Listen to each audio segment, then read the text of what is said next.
Niech będzie pochwalony Jezus Chrystus i Maryja zawsze dziewica. Kochani, dziś zapraszamy do wysłuchania jednego z orędzi Jezusa Chrystusa, jakie przekazał do wielkiej mistyczki i służebnicy Bożej, Barbary Weigand.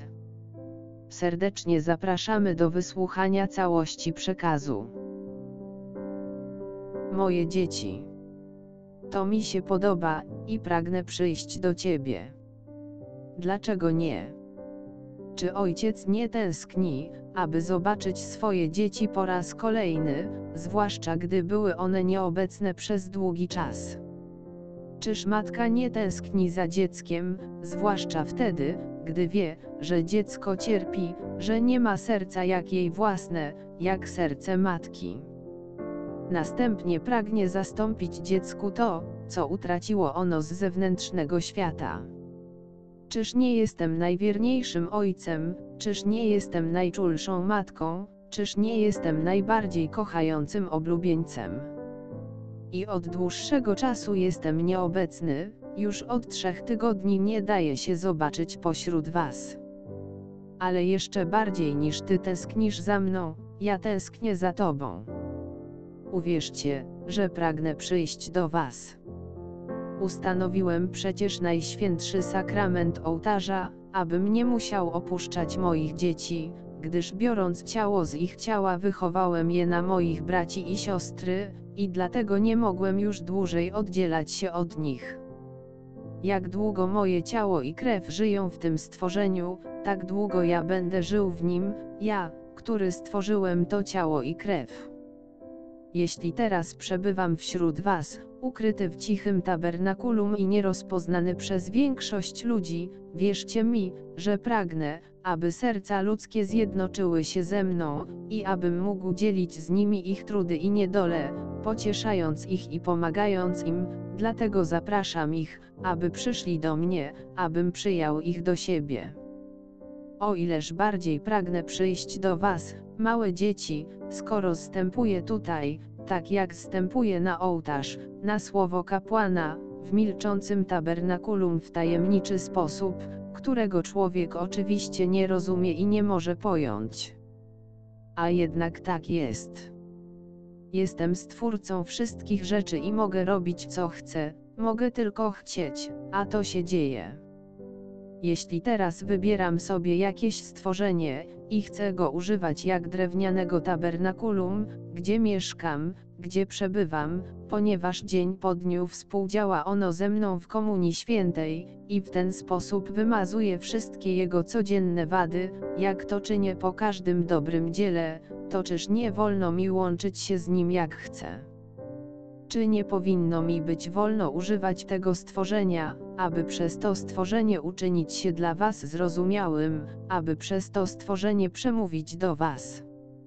Oto dzieci, to miłość wybrała to stworzenie nie dla siebie, ale z miłości do dzieci moich. Chcę bowiem mówić językiem miłości do wszystkich moich dzieci, do wszystkich, którzy są dobrej woli, którzy wierzą we mnie, mają we mnie nadzieję i pragną mnie kochać.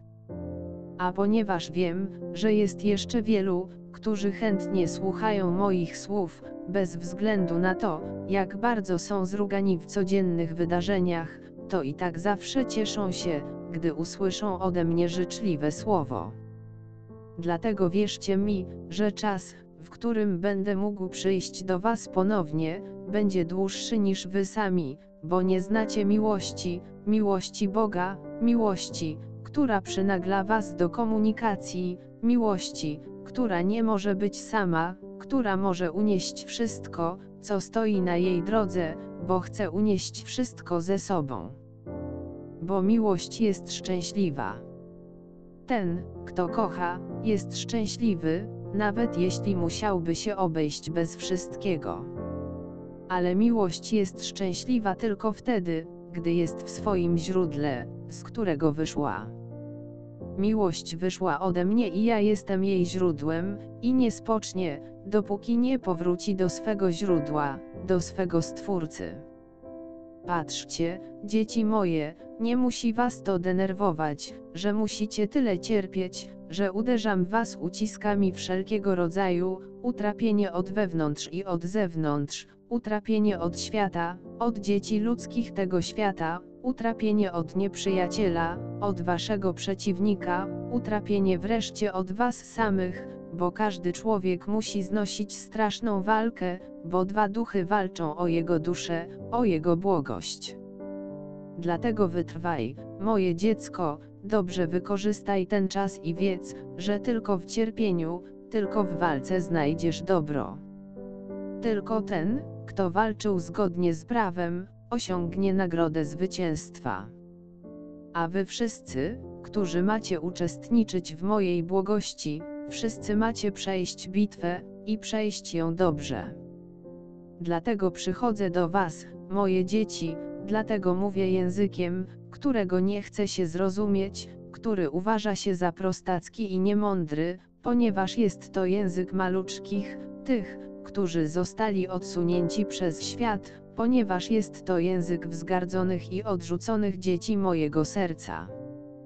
Jest to język cierpiącego i umierającego Boga człowieka, który sam chciał być wzgardzony, odsunięty i odtrącony, który chciał być ostatnim wśród swoich braci, ponieważ chciał zbawić maluczkich. Jeśli teraz oddalę się na jakiś czas, to zawsze ma to swoje ważne znaczenie, ponieważ jest wam o wiele łatwiej, im częściej do was przychodzę. Dzieci, które są zgromadzone wokół Ojca, nie mają potrzeby tak długo, jak Ojciec troszczy się o nich. Ale jeśli są pozostawione same sobie, zdane na własne zdolności i możliwości, to czasem cierpią, zwłaszcza jeśli są nieco niezdarne. Tak właśnie jest z tobą. Dopóki ja jestem z wami, nie macie żadnej potrzeby, ja zawsze daję wam chleb życia, abyście byli syci. Kiedy się oddalę, zabraknie chleba, a wy będziecie musieli głodować i żyć w niedostatku. Ale i to jest sztuką serca mojego, abyś i ty nauczyła się zarabiać, abyś i ty zobaczyła, jak ciężką rzeczą było dla mnie zarabiać na chleb. Przez 33 lata musiałem zapracować na wasz chleb, którym wszyscy ludzie się żywią, dopóki istnieje świat, chleb łaski. Wszedłem teraz do mojej chwały, a chleb łaski jest rozdawany. Ale będzie on wciąż na nowo pomnażany, skarb Kościoła katolickiego, który w nim złożyłem przez zasługi moje i świętej Matki mojej. A ten skarb będzie zawsze i na zawsze powiększany przez nowy wzrost zasług, które moje dzieci muszą zdobywać dla mnie, moich cierpiących dzieci na ziemi. I to jesteście wy wierni członkowie mojego Kościoła katolickiego, wy sami możecie zasłużyć i przyczynić się do powiększenia chleba łaski. Im bardziej świat jest zagłodzony w życiu łaski, martwy, tym więcej potrzebuje członków, którzy są zaangażowani w innych, i pracują i zarabiają dla innych, którzy na to nie zasługują. Ojciec, który ma 12 dzieci, ma więcej zmartwień niż ojciec, który ma tylko jedno, a im więcej dzieci błąka się poza domem ojca i kręci się bezczynnie, a jednak chce żyć, jeść i wejść do domu ojca, tym więcej inne dzieci i ojciec muszą pracować razem, aby zarobić na chleb dla tych dobrych, jak i dla tych pozostałych dzieci. Dlatego nie męczcie się, moje najdroższe dzieci, wy wszyscy, których wybrałem, abyście zasiadali przy moim stole i rozdawali chleb życia. To są słowa, które tryskają ze źródła życia wiecznego, które opływa cały świat, całe widzialne stworzenie w najświętszym sakramencie ołtarza, bo to ja, źródło życia wiecznego, zostałem tam umieszczony w milczącym tabernakulum. Będziecie nieść słowa moje, które wypływają z ust moich, dzieciom moim. Będziecie głosić, że każdemu wyznaczyłem jego stację, a wraz z tą stacją włożyłem mu na ramiona jego krzyż. I aby niósł ten krzyż ze mną, jeśli będzie go niósł ze mną, jakże mu go rozjaśnię i pomogę zasłużyć na koronę, która czeka go w wieczności.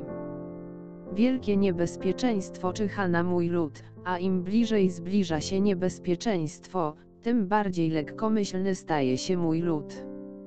Królestwo szatana rozciąga się na całe moje stworzenie, bo nadszedł czas, kiedy moje dzieci mają być przesiane, bo narody nie uznają mnie już za swego Boga, bo mój Kościół jest ugniatany i uciskany ze wszystkich stron, ale tylko dlatego, że ja tego chcę, bo w ten sposób mają być ujawnione serca i myśli wielu.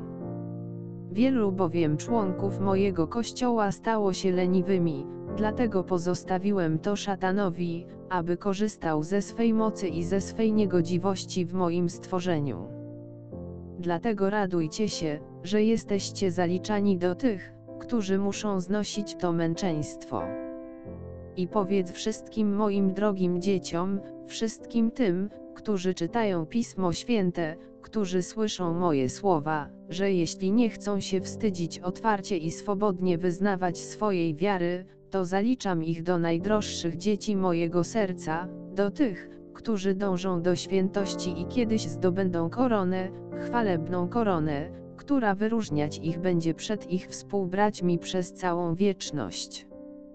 Jeżeli ja, skoro obiecałem, że kto ma przykazania moje i zachowuje je, ten mnie miłuje, już obiecałem wielką nagrodę, jakże dopiero wtedy, jeżeli kto ma przykazania moje i zachowuje je, a nadto cierpi i cierpienia te znosi dla mnie, korona jego będzie o wiele piękniejsza.